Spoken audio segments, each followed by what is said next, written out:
Nous avons dit que le sel n'est pas des choses. Le sel donne la saveur à la nourriture. S'il n'y a pas le sel en quelque chose, ce n'est pas bien. Non. Mais le sel, ça concerne la viande. Alors si votre parole est assaisonnée de sel, ça fera que votre vie ne périra pas. Et si vous parlez à quelqu'un aussi, cela va restaurer la vie de la personne. Que mes paroles soient remplies d'amour. Qu'est-ce qui sort de nos bouches? Qu'est-ce que nous professons? Toutes ces choses nous souillent, nous détruisent. Si toi tu prépares une viande qui est trop salée, tu ne pourras la manger. Alors si tu la prépares pour quelqu'un, est-ce qu'elle pourra manger ou bien il pourra manger? Non.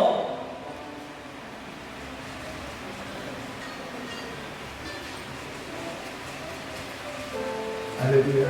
Amen. Alors, veille à tes paroles. Est-ce que tu veux dire à quelqu'un? Est-ce que ça sera facile à concevoir pour cette personne? Si ça ne sera facile à concevoir pour soi-même, alors ne le dis à personne. Que nos paroles soient assaisonnées de sel. Matthieu 5, verset 13. Dis, nous sommes le sel du monde. Alors si le sel perd sa saveur, avec quoi la lui rendra-t-on? Donc ici, dans l'Afrique du Sud, la fin dernière, on a préparé un riz sans sel. Il n'y a pas du sel dans le riz. Comment est-ce que je pourrais manger? Gloire soit rendue à Dieu. Il y a des choses qu'on m'a fait avant que je ne quitte. Elle m'a fait des sauces avant que je ne quitte. Et donc ils sont dans des bouteilles. Je l'ai mis dans le réfrigérateur. Et donc quand j'ai trouvé le riz sans sel, parce que la sauce a le sel en elle, j'ai mis la sauce dessus, là, on a pu manger. La nourriture, la plupart des nourritures où ces personnes sont sucrées. Même la sauce, on met du sucre dedans. Toutes choses, on met le sucre dedans. Là, est-ce qu'on pourra dire à quelqu'un, tu es le sel du monde? Car il ne travaille pas avec du sel. Alors on leur dira qu'ils sont le sucre du monde.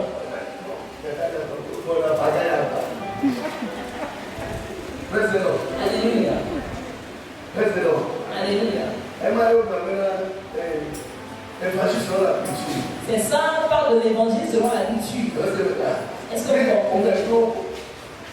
Si tu vas dans un pays et les gens de ce pays ont vu un agneau comme la moindre chose, et quand ils leur disent que c'est l'agneau qui va les sauver, tu vas tellement prêcher, tu vas écouter tous les versets bibliques, ils ne vont jamais croire en cela. Car ils voient l'agneau comme incapable. Alors tu dois apprendre la culture de ce pays. Et tu dois passer par cette voie pour le prêcher. Avant qu'ils ne puissent croire. Alléluia. Amen. Alors eux, ils aiment le sucre là-bas. Toutes choses de sucre. Donc j'ai été obligé de jeûner par force. Car je n'arrive pas à manger leur nourriture. La Bible déclare, si le sel perd sa saveur, si le sel n'est plus dans ta vie, on a remplacé cela avec du sucre pour moi, mais je n'ai pas pu manger. Non. Dis à ton voisin, sois le sel du monde. Nous allons continuer disant. D'être un exemple, un modèle dans la conduite. Dans notre vie, doit être un exemple. Là où nous sommes, les gens voient nos comportements.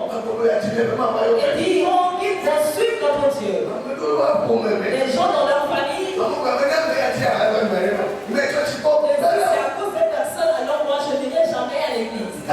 Pourquoi? Il y a des comportements que nous avons menés.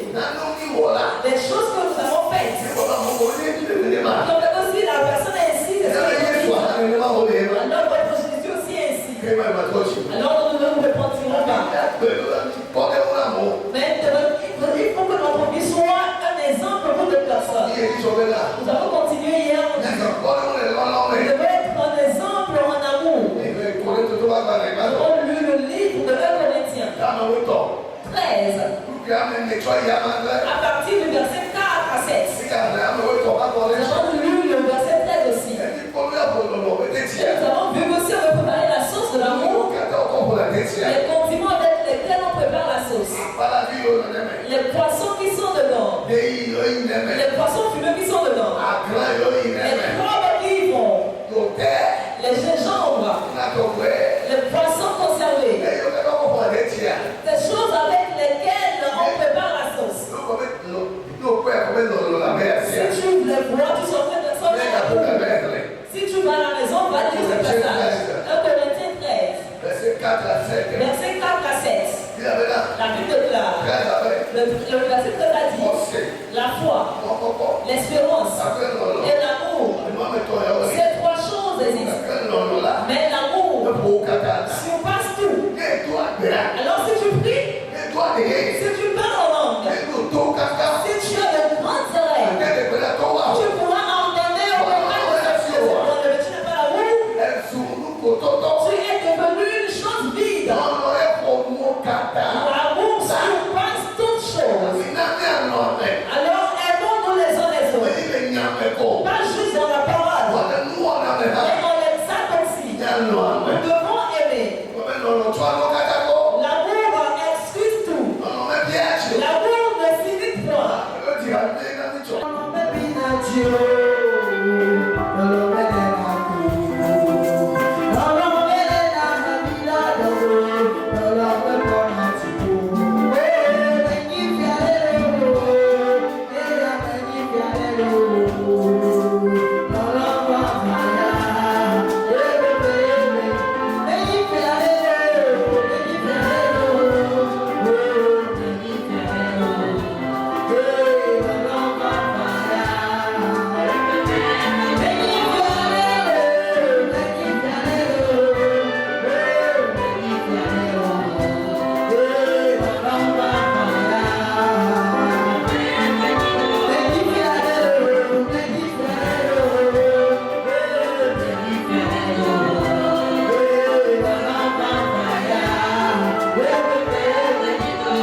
L'amour ne s'imite point. Est-ce qu'on ne blesse pas l'amour? On blesse l'amour quand même. S'il est blessé, après quelques minutes, il laisse. L'amour ne prend pas rancune. L'amour ne se met pas en colère. L'amour excuse tout. Nous avons écouté le témoignage d'un pasteur hier. Il prêche tellement la sanctification. Mais un enfant à lui l'a blessé. Et donc il a dit qu'il ne les pardonnera jamais. Dans quelques mois, le pasteur fut décédé. Et donc tout le monde disait qu'il était allé au ciel. Dieu l'a pris chez lui, il est à la droite de l'Éternel. Le nom de Dieu dans son Suleiman. Arrivé au funérailles, Dieu lui a dit qu'il n'est pas venu auprès de lui. Dieu, quelle bagaille! Il s'est servi la bagaille. Il est rentré à nouveau dans sa voiture. Et donc après une introspection, fermé les portières.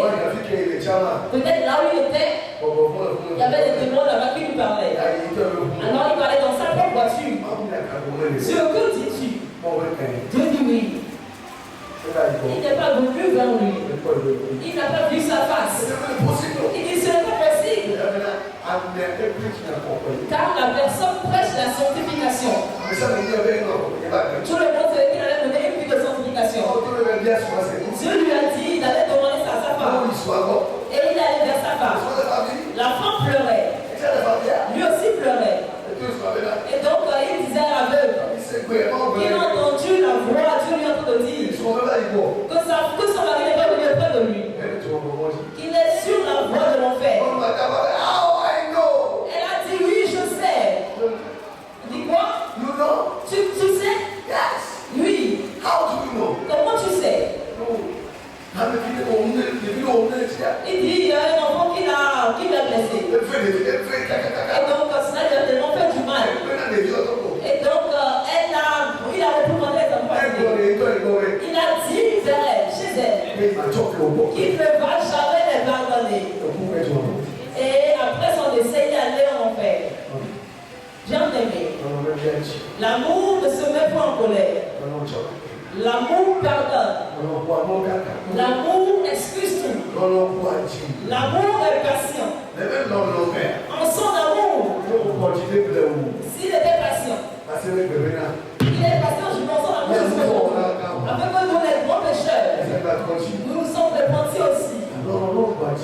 Alors l'amour est patient. Nous allons continuer aujourd'hui.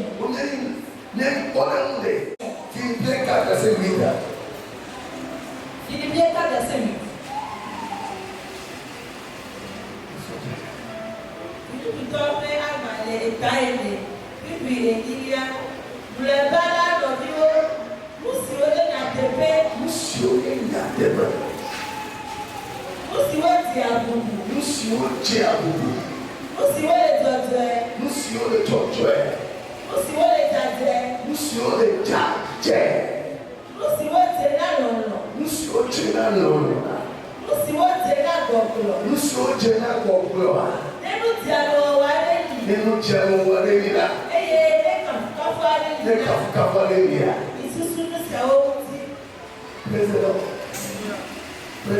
Alléluia.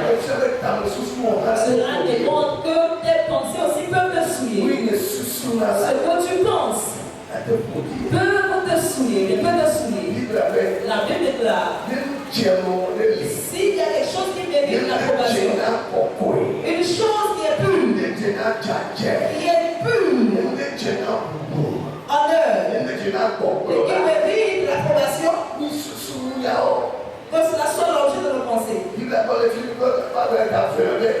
as dit dans Philippiens 2 que vous avez les pensées de Christ. Nous ayons les pensées du Christ. Ayons de bonnes pensées. Allez, que tu sois. Tel tu penses, tel tu seras. Si tu penses,